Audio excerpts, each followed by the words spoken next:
So today I want to talk about Acts. We have some missionaries with us as well that are going to come up in just a moment, share a little bit of their story, watch a video, and I'm going to give you a little shorter sermon than I normally would. Normally I'm at about an hour and a half. I'm just going to do about an hour 15 today. Okay, good. Happy Father's Day. Thank you. You're welcome. All right? Not going to do that. But I want to start off and just tell you, we're going to talk a little bit about resiliency today. How do you stay resilient in uncertain, difficult times? The great theologian Mike Tyson. I'm just making sure you're listening, all right? So maybe not a great theologian, maybe, a little shaky on the dad thing. I don't know what you think about him. But he said this. It's a great quote. Everybody has a plan until you get punched in the face.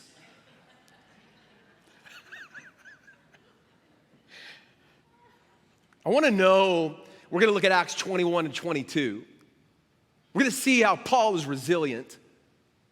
Paul, figuratively and literally, gets punched in the face many times. How does that that apostle of God, keep going? How does he get back up again? But that's important for us to know. We talked about mission last week. We're on mission. But man, the state of our world today, we need to be resilient. This matters. This matters especially just because it is Father's Day for men. I bring this up a lot. I feel God kind of continually poking at, helping to raise and myself to be a good man. What does that look like? What does that mean? That's important. We need that. We need great fathers. We know there's a lot of baggage with that and hurt. But man, we need to be resilient. I talked to some guys this week like that. A little beat up, punch in the face a little bit, various ways. How do we get back up again? One is we learned last week that we need to build missional relationships. We need relationships with one another.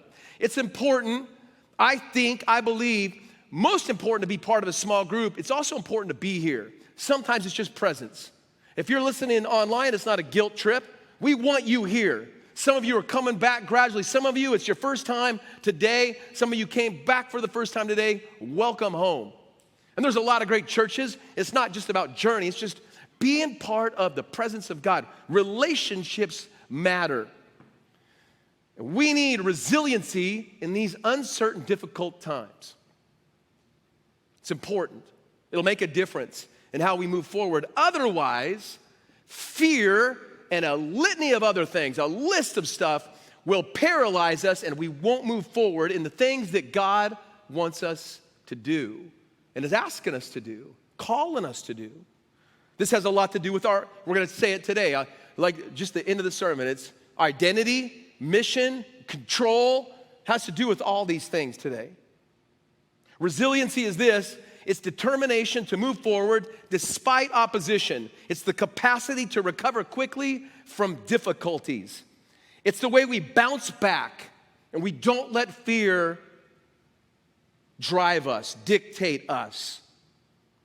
How do we keep our courage, our confidence, and our compassion in light of all that's being done to us? And here's where I want to add it, being said about us. Sometimes it's not getting punched in the face physically with a fist. It's getting punched in the gut from what everybody else is saying about me online or what others say about me in the community. That's a punch in the face. And if you get caught up into that, fear, worry, anxiety, all those things will paralyze you. You won't move forward. You won't come back. You won't engage with people. Paul, like I said, gets punched in the face. We're going to hear from the Moores in just a few minutes about their experience, hear what they do. You as a church support them. You have for years. I have a relationship with them, my wife and I do, and some of you that goes back years. We want to hear a little bit about them. How were they resilient? But let me catch you up with Paul. Now, I'm not going to read almost any of the story. I'm just going to tell it to you in my own way. You need to go back and read Acts 21 and 22 on your own, line it up with some things I'm saying, and let God speak to you from it as well. Paul, let me just go through the story with you. Paul has left the Ephesian elders that we talked about last week. He builds relationships everywhere. He's talked to the leaders of the church in Ephesus. They knew and he knew that they wouldn't see each other again, so he gave them, we talked about last week, last instructions that matter. Build missional relationships, and we said, listen, you need to imitate missional leaders, mentors, people. This matters, and we talked about what that looks like. So Paul leaves them, and he's gonna travel all over that part of the known world, and he's gonna engage with people. He wants to end up in Jerusalem. One of the things that he does, every place that he stops, we've seen this, we're gonna continue to see it, but it's gonna come to a head here pretty soon. Brent's gonna lead us over the next couple of weeks about that. It's gonna be awesome. Every time he stops somewhere, he first, it seems, engages with the local believers. He gets off the boat, gets off the donkey, gets off the path, goes to the town. He finds the local believers, the Jesus followers, and he hangs out with them, disciples them, encourages them, talks to them. They talk to him. They build relationships together, and he does that everywhere he goes, connecting with the local community. I mean, he shows us how important it is to be together.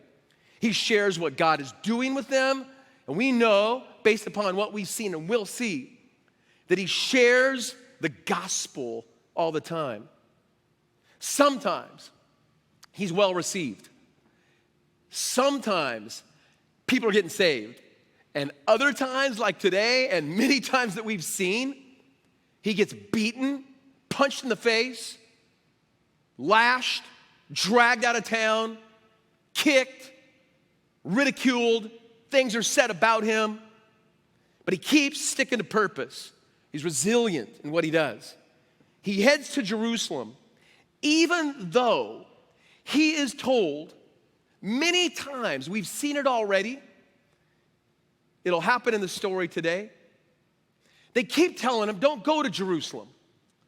You're gonna get arrested there, beat up there. It's not good for you.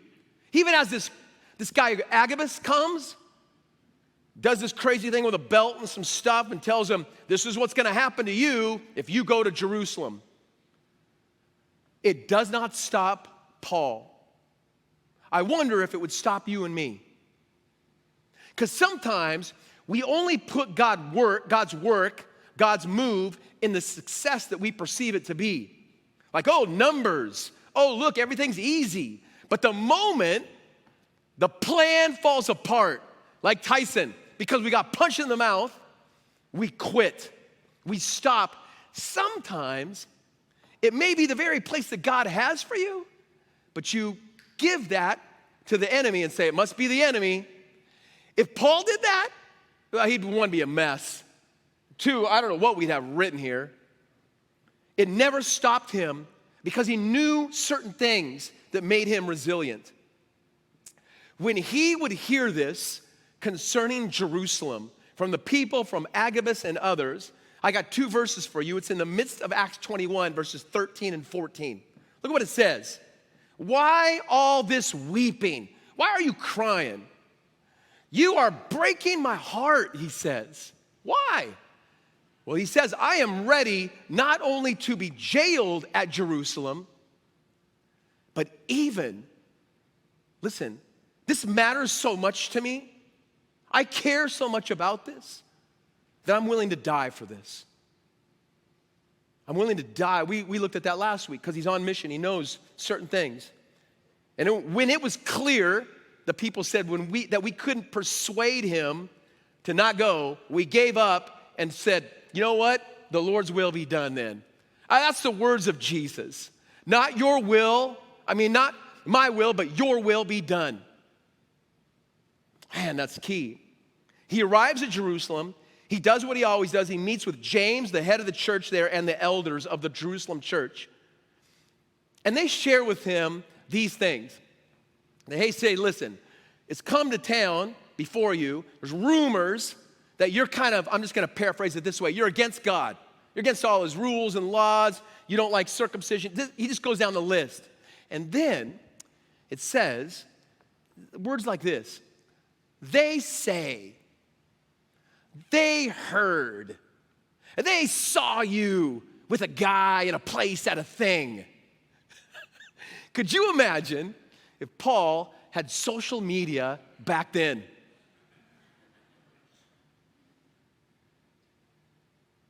Because one little blurb, sometimes that is written about us, destroys us. Now the leaders of the church are coming, and they say they, them. Sometimes, you know what you need to ask yourself is, who's they? Who are they? Who's them? You know, sometimes it's just one person. Even in the church world. Hey, Ron, a bunch of us have been talking. What's a bunch? You. Now, that's not always the case, but they heard, they said, rumors are, but it doesn't stop him. But it doesn't stop him, but there are consequences. He takes his team, they head out, they go into town. The mob sees them, the they turns into a bigger mob. They rise up against him. They grab him. They repeat the rumors about him. They said, we saw you with this guy. And they assumed Paul took this guy to the temple. And then in verse 30 of 21, it says the whole city was rocked by these accusations. And a great riot followed. Paul is dragged out of the temple, punched, kicked, beaten. And it says they try to kill him. The commander of the Roman regiment hears about this, because that's not supposed to happen. There's legal things. I mean, this starts sounding like stuff we've been dealing with for months. The Roman soldiers go and the commander, what's going on here? And they talk to him. But it says that the Roman commander and this regiment can't even grasp what's going on. It's confusion. There's rumors, there's yelling, there's all this stuff happening. And it says they decide, you know what we'll do? Let's take Paul to the fortress. We'll get him away from all this. But it's an interesting little part in 21. They grab Paul, they're taking him. The mob's happening, the riot's going on. And it says it got so bad as they're going up the steps. Imagine the picture. They lift Paul up on their shoulders to carry him into the fortress because the people want to kill him. All based upon a rumor. How does this guy stay resilient? And then it goes into this whole thing. He has this conversation with this guy, and he says, hey, can I talk to you for a minute? And the Roman commander says, you know Greek? And he goes, yeah. And then he says, I thought you were this Egyptian rebel. And he's like, no, I'm a Jew from Tarsus. That's not me. Again, you see how all that can really just destroy us. Rumors, things, they, them. And then he does this. He says, hey, please, can I talk to that crowd? He goes out. He does some sort of hand thing. The crowd silence, they want to hear him. And he goes in all of 22, chapter 22. I'm not going to read it to you, read it later on. It's his testimony of how Jesus changed his life. Paul takes every opportunity to share the gospel, even if everything seems to fall apart and it's difficult and there's consequences. Jesus talked a bit about this throughout the Gospels. He'll say this: every time you're dragged in between anything, anyone, this will be your opportunity to talk and tell others about me. Paul shares his testimony. Here's my story. I once was this, now I'm not, because the I am Jesus came into my life. He lets them know how Jesus changed his life, gave him a new identity, put him on a new mission. He talks about how he used to have control of his own life, and he gave control to God. This does not make the crowd happy. Every time you stand for God, doesn't mean that everyone's gonna love it. So how do you stay resilient despite it? They're about ready to beat him. They're about ready to take him away, and he declares that he's a Roman citizen. And then the story continues. Brent's going to bring it up next week. How does Paul stay resilient in these uncertain, difficult times? We'll come back to that in a minute. But I wanted the Moores to come and share with you about how they stay resilient. But I want them, like some of them you don't know. They don't know you. You don't know them and what they do. I want to talk to them a little bit, or have them talk to you about what they do, but how God has helped them be resilient in the midst of what they're doing. I met them years ago. I don't remember how long ago, a long time ago, in Israel. Nazareth, then we did ministry in Jordan. Now they're in the Congo with us today. But Diana Nelson, some of you know, is part of that story as well, and many of you are part of that story. There's been a lot of ministry under our belts, what we've done together. So we'll talk a little bit about that and how we can stay resilient in times of uncertainty and difficulty.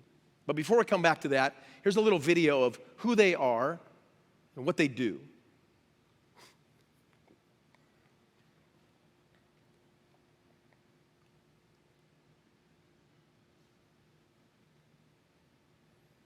There is some voices to it as well in a minute here, I think.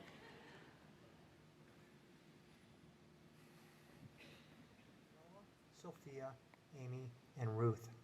We first started coming to Menemwe in 2012, and we finally moved here on a full-time basis in 2018.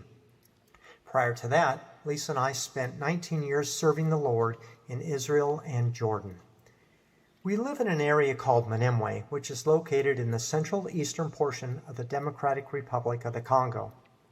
Menemwe is a very remote and rural area. On most days, we have enough solar power to light our house and to charge our phones, but there are no roads other than cow paths, and there's no personal vehicles other than motorcycles.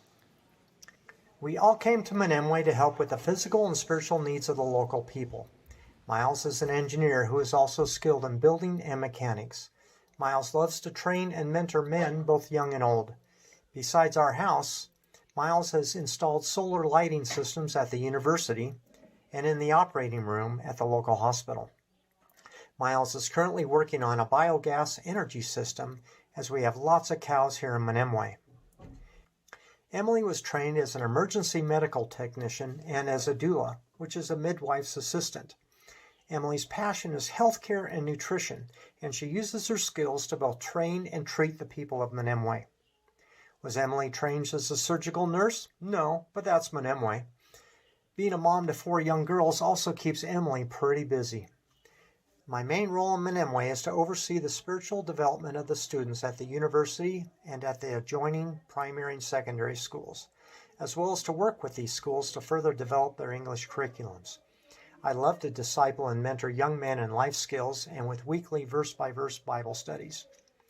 Lisa and I also spend a good portion of our time encouraging, advising, and walking beside the manager of a home for orphans to help him to feed, to clothe, to educate, and to get those beautiful 35 kids ready for a future that's hopefully brighter than their past. Lisa works closely with the university to come up with solutions to the needs of the community, such as the refugee crisis we have been dealing with for the past 2.5 years, due to the onslaught of rebel militia attacks on the villages of Menemwe. Lisa also directs our own garden program, which provides a hands-on classroom for the university and the local school students, as well as providing food for our home, the orphans, and the staff at the school and university. What about the girls? Well, they watch everyone else work and then jump in wherever they can. Ask them if they want to help, and they most always reply, "Sure." You might have seen some other non-African faces in the photos because we encourage people to come to Menemwe to work alongside of us as short or long-term volunteers. In Menemwe, it's easy to use your skills and your non-skills to share both the gospel and to bring hope for a better tomorrow here in Menemwe. We invite you to visit our website at lealamafrica.com to gather more information or to read our latest blogs. Also, feel free to write us at lealamafrica@gmail.com. Karibu. Welcome the Moores, will you guys, to the stage? That's a little bit they're going to share with you a little more, take a few minutes. But why this all fits, and I'll come back and give you a few quick points at the end, but they are modern day Pauls to me. I don't know if they believe that about themselves or see it that way. That's a big statement to make. But they're modern day Pauls, not just because of what they do, because a lot of that looks really cool. You're like, I'd love to go there. But if you hear the truth of what it's like there, it might change your mind a little bit. So how do we stay resilient in difficult, uncertain times and to the things that God has called us to? The Moores have been great friends for a long time. We've done a lot of ministry together. They're going to be available after the service. We've got information, the website on your notes, but I'm going to let them talk to you for a few minutes here, and then I'll come back and wrap it up. Alrighty, thank you very much. And thank you to all of you. You've been supporting us in many ways throughout the years, and we can only say thanks and much, much appreciation for that. As I love this sermon. This is so, I want to sit down and hear the rest. But as you had Mike Tyson quoted up there, and as he told Evander Holyfield, lend me your ear.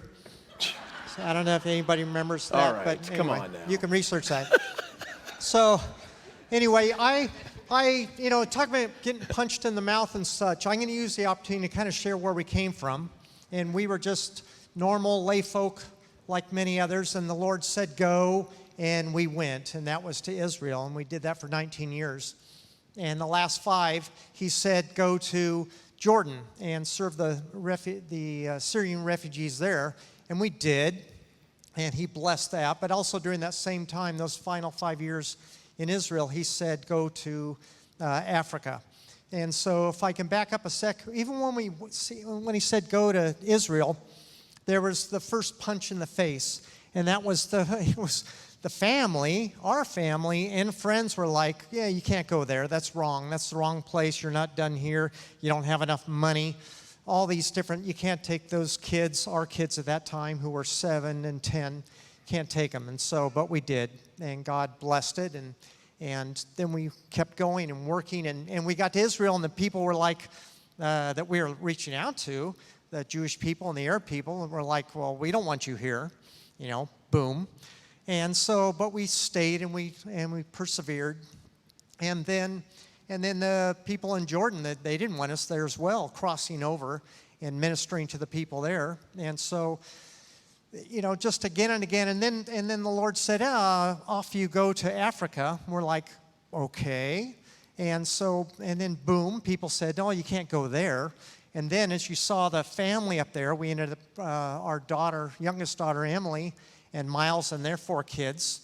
And so we headed off, and people said, boom, you can't take those kids, to Africa. Where we live, there's nothing. I mean, there's no cars, there's no, for most people, power. There's, running water, dirt floors, everything. So anyway, God, but because we kept going and stepping out and going, and the Lord has been faithful, and He's kept us through this whole thing.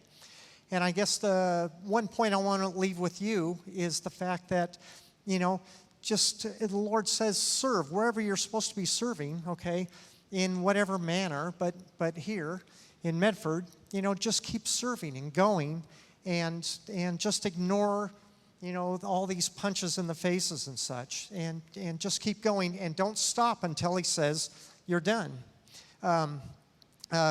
Israel, boom, boom, and then Africa. Okay, I guess we're done. But He told us to move, and so we did that. But even on this recent trip home, well, a couple days ago, I was in the home of somebody, and they said, well, when are you going to be done? And I'm like, you're 62 next week. When are you going to be done? And like, well, I don't know. And so again, just keep going until you're done. Whether you're here in whatever manner that you're serving, just keep going until you're done. And I think it's kind of like forever. We need to be going and forever. So make sure okay. Oh, just one thing, the fact that when Paul was like, hey, you're the Egyptian guy, right? And he's like, well, no. Interesting fact is we're thought to be CIA. by everybody that we talk to up there. We're in this very remote area that no one goes to. We're the only Westerners, okay, white people, if you would say. And so they're like, you got to be something else. You must be something else. So that we frequently hear that we're CIA. So sometimes we roll with it. Yeah, we are. What can I get out of that? And sometimes we say no. So I wanted to give you just a little information about the Congo. First of all, some of you might remember when it was called the Belgian Congo. That's dating yourselves.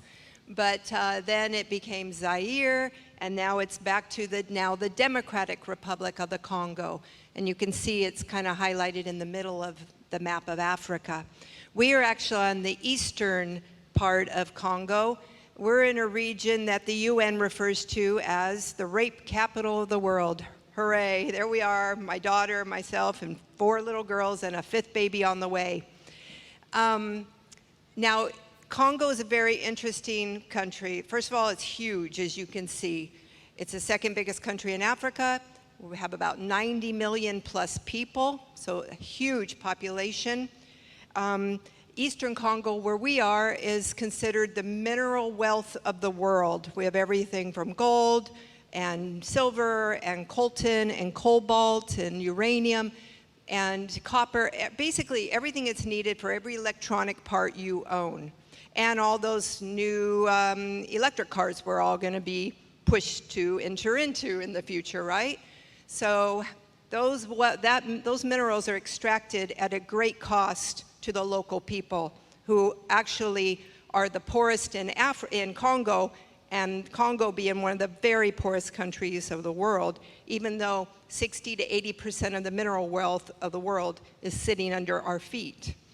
It gives you an idea just how corrupt it must be for that to take place. There's no free education, even with all that wealth in that country. The people struggle day to day.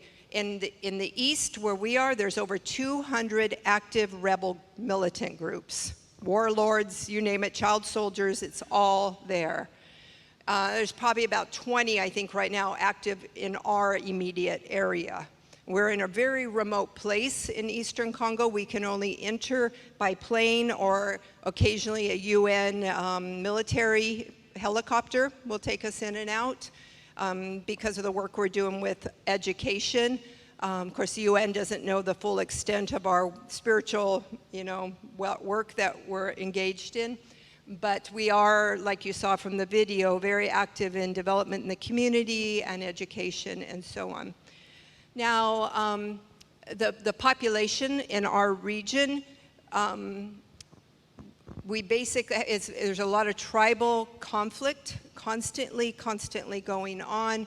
The government and other people with other agendas pit the tribes against each other. So it's been decades and decades of cycles of violence and war. And because of that, and health issues, only 50% of children 2 and under survive. 50%. Can you imagine? The people have big families, mostly because psychologically that plays a role in their thinking. If you're going to lose possibly half of your children before they even reach 2, you're going to try to have more children, because children are who is going to take care of you in your old age.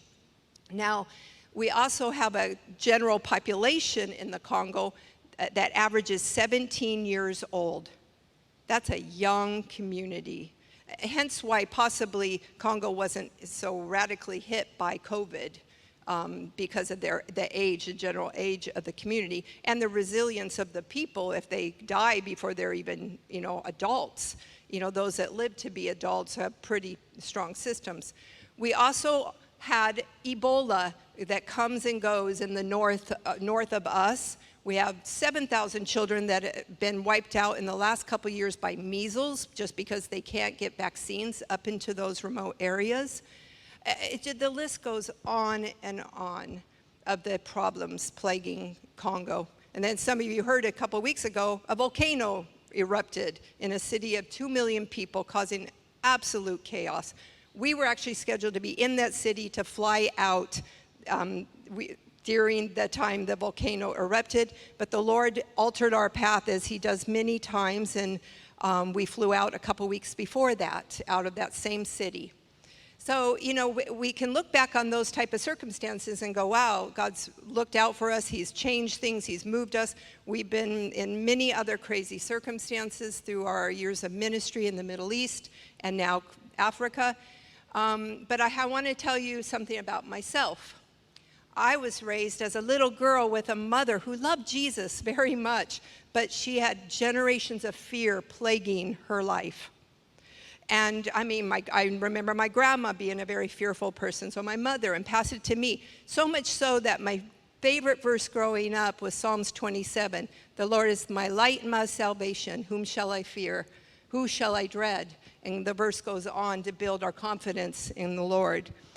But here I find myself in the middle of the Congo, and the Lord has chipped away at that fear through the Middle East years, and now in Congo. And as a youth and as a young person, he gave me another verse that has really held me, and that's from James 4:17. To him that knows the right thing to do and does not do it, to him that is sin. So it's just as important to know what is the right thing to do and do it as it is to know the wrong things to do in this world, right? So those verses have really held me, and especially in these crazy, crazy days in the Congo. We go to bed every night making sure our backpack is packed and ready in case we have to grab and run. Literally, that's our circumstances. And you saw those beautiful 4 little girls in that picture. They each have their own little backpacks too. It's just part of life. So you can see why Michael was saying some of our main opposition comes from within even the body of Christ. What in the heck are you doing up there with those beautiful little precious girls? But I have a question. As precious as those girls are to us, how precious do you think those children are to God in the Congo? And that's why we're there. And that's why we hold our resilience. And that's why we keep going back after conflict chases away. I don't even remember now how many times we've had to flee our home area and then work our way back in. And that's just what we're doing. And we can use so much prayer, so much. So I want to thank you. I want to thank Ron for that opportunity to be able to share this with you and to press you and to ask you, what's your Congo? Okay? Think about that through the day. And I think that's a question Ron wants to present to you too. So thank you, Pastor. Thanks, you guys. All right, and they're available afterwards. Yeah, give them a hand. Thanks for sharing with us. Last night, those things really struck me, and that is the biggest one being that over 50% or 50%, of the kids don't make it to 2. That's why they do what they do. That's why it matters. That's why some of your money goes to them, and the Ostranders are kids. That's why it makes a difference. And again, it is, where's your Congo? It doesn't have to be Africa, and yet maybe afterwards you talk to them about going. It could be your job, your family, your neighborhood, your neighbors, whatever it is. How do Paul, how do the Moors, how do you and I stay resilient in the midst of uncertain, difficult times? How do we get back up again? How do we continue to stay resilient? How do we move forward despite fear, opposition? How do we recover quickly from difficulties? How do we bounce back with courage, confidence, and compassion in light of all that's being said and done to us and about us? How do we do that real quickly? Then we're going to sing a song. You can take communion. I want to pray and bless you before you go. 1, quickly, in your notes, fill in the blank. These are big ideas with lots of implications. 1, know who you are. You must know who you are. Paul knew who he was. Michael and Lisa know who they are in Jesus. God has given you a new identity. 1 Peter 2, 9 through 12 describes one thing, and then the writer writes, but you are not like that, for you are a chosen people, you are a royal priest, a holy nation, God's very own possession. As a result, you can show others the goodness of God, for he called you out of darkness into his wonderful light. Once you had no identity as a people, now you are God's people. I'll stop there for now. You have a new identity from God. Don't go by what someone else, who they say you are, go by who God says you are. We spend so much time, myself included, trying to get past that. I once was. Paul shares with them, that's what I was. I used to kill Christians, but now I save them. That's who I was. This is who I am. Lisa said in there, don't let fear paralyze you. When you embrace who you are in God, it builds confidence. I become more confident in who I am. Number two, you gotta know who you are, but you gotta know whose you are. That God is in control. When you give your life to Jesus, He's in control of your life. When we look at the good of Paul and the bad, you could say, of Paul, success and suffering, understand this, God was with him in all of it. He knew that God was in control. So he would go and do whatever. God is in control of the story, even if you don't see the end of the story. I love Michael, I think, said, there are times we just go. It doesn't make sense. But if we believe that He's in control, then that builds courage.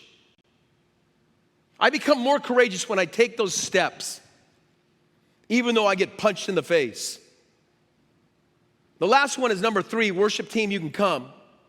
Know why you labor. We talked about this already last week, a lot longer. Mission, purpose. Paul knows his why.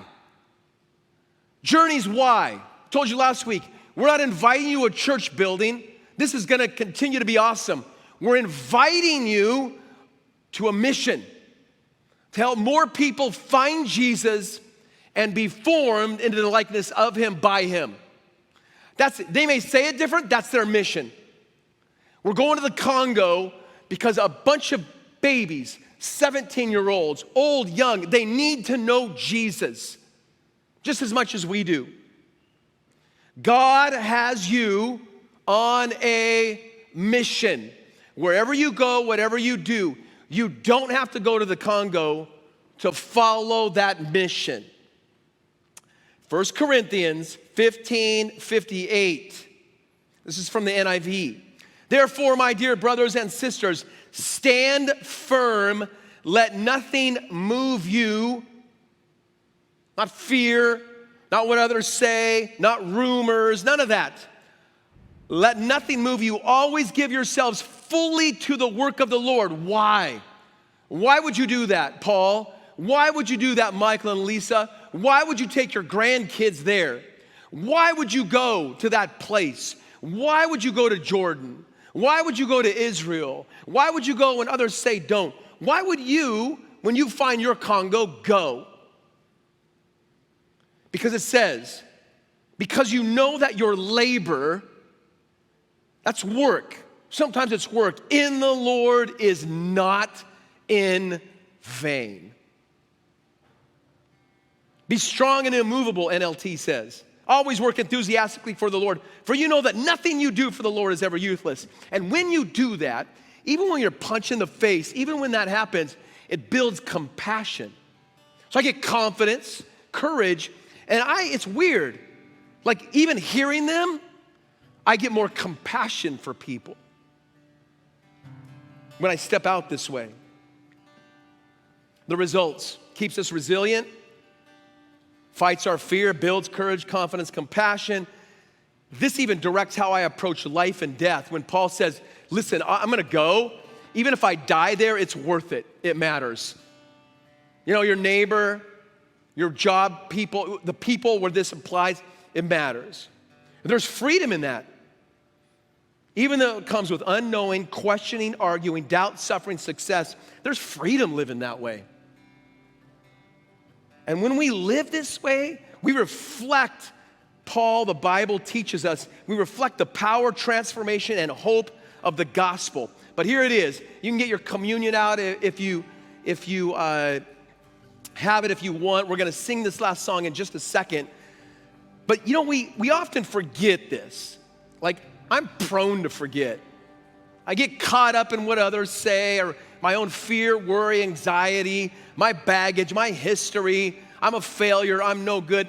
I'm just going to say it because maybe you saw me. I rear-ended a guy on Friday. And I felt like I was even for a moment there, like I'm a bad person. You know, like I rear-ended a guy, and what a mess, and it can then paralyze you. But I love this from the Message. It's in your notes. Man, you circle, highlight, read this scripture. Hebrews 12, 1-3 from the Message. Stand with me, will you? Do you see what this means? Because we forget a lot of times. Do you see what this means?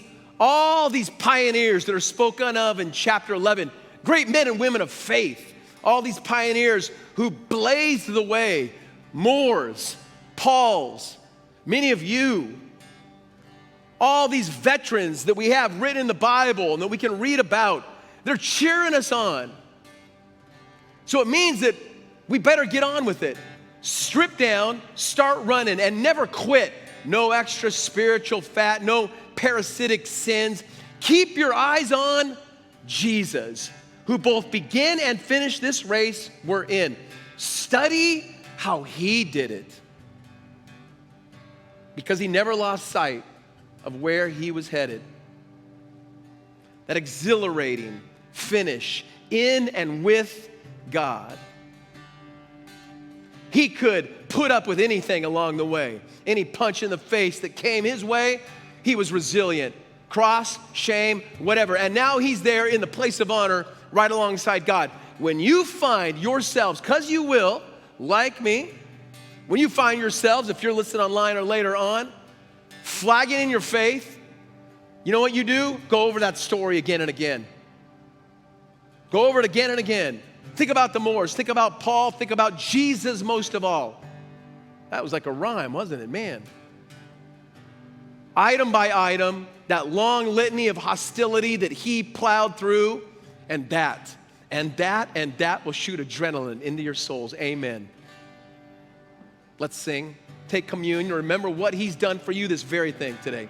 I'll come back and bless you and pray for you in just a minute.